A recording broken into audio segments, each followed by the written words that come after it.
Israel claimed that 4 high-ranking Iranian intelligence officials, including the chief of the Intelligence Organization of the Islamic Revolutionary Guard Corps, were killed in a precision airstrike carried out by Israeli fighter jets in Tehran.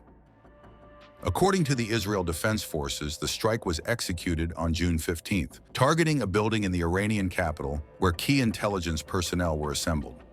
Yesterday, Air Force fighter jets attacked with precise intelligence guidance from the intelligence division in the Tehran area, a building where several senior officials in the Iranian regime's intelligence organizations were staying, the IDF said in a post on X. Among those killed were Mohammad Khatami, head of the IRGC Intelligence Organization since 2022, and his deputy, Mohammad Hassan Mahkaghi. The strikes also eliminated Mohsen Bakri, the head of the Quds Forces Intelligence Department, and his deputy Abu al-Fachel Nikwi. Israel's military said it had destroyed 1/3 of Iran's surface-to-surface missile launchers as strikes between the two arch-foes raged for a 4th day. In one instance, more than 20 surface-to-surface missiles were destroyed as they were being prepared for launch in central Iran, where missile launching infrastructure is focused, the military said. During a press conference, Tehran also said that Israel now had total air superiority in the skies over Tehran. We are now in the 4th day of Operation Imkalbi. The IDF continues its combat plan against the Iranian threat, and even at this hour is carrying out a series of strikes and attacks at numerous locations across Iran.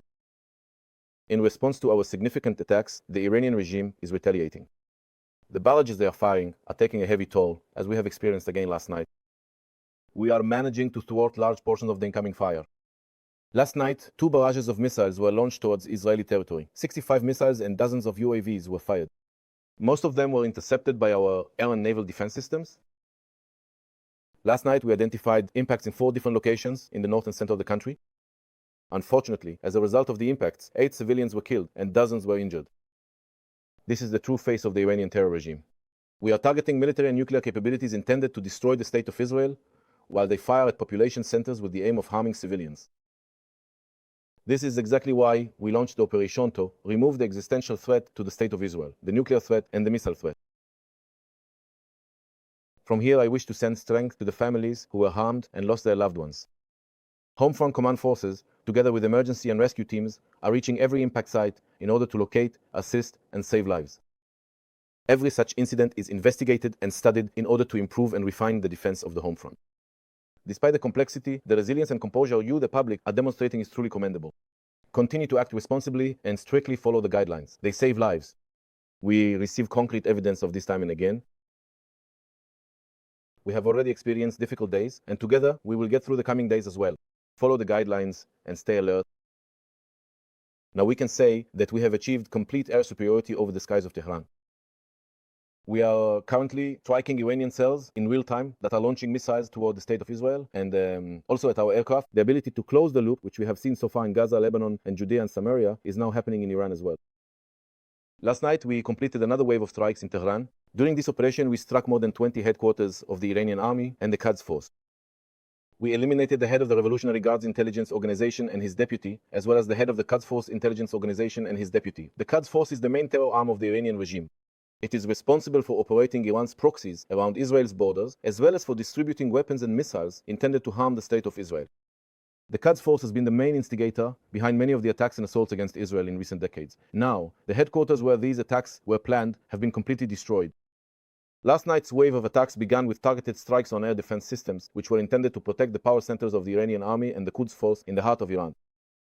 After we struck the air defense systems, we attacked the headquarters using dozens of aircraft simultaneously, including headquarters associated with the Iranian nuclear project. These headquarters were deliberately located inside buildings and high-rises. The regime's leaders thought that this way we wouldn't find them and they would remain protected. They were mistaken. The intelligence directorate, the intelligence located them, and the Air Force struck them precisely and accurately. Wave after wave, blow after blow, and it's not just in Tehran, it's all across Iran. During the night, we completed an extensive strike at several sites in the heart of Iran. More than 50 fighter jets and aircraft took part in this attack, striking and destroying more than 120 surface-to-surface missile launchers. This amounts to 1/3 of the surface-to-surface missile launchers in the hands of the Iranian regime.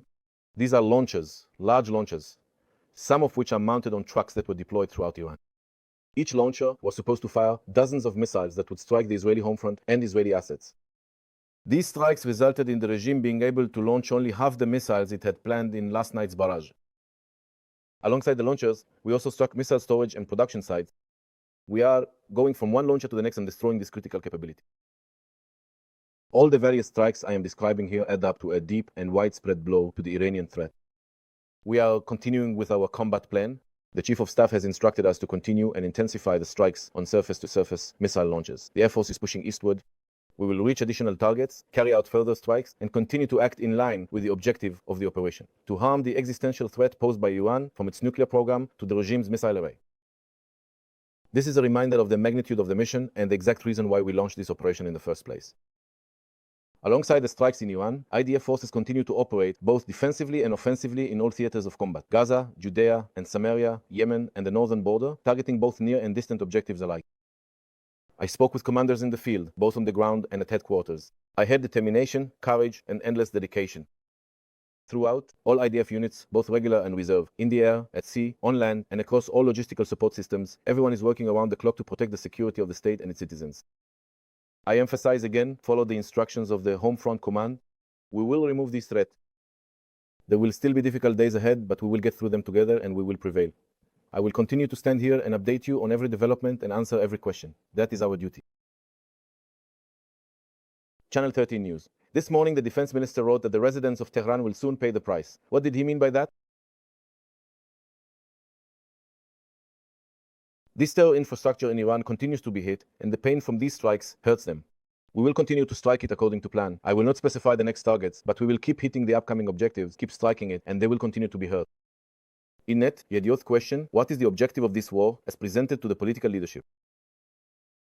The IDF is operating according to the objectives defined by the political leadership. We are working to achieve them by all means at our disposal, and we will continue to act according to these objectives. They have not changed. The goals of the war remain the same, and we are working to achieve them.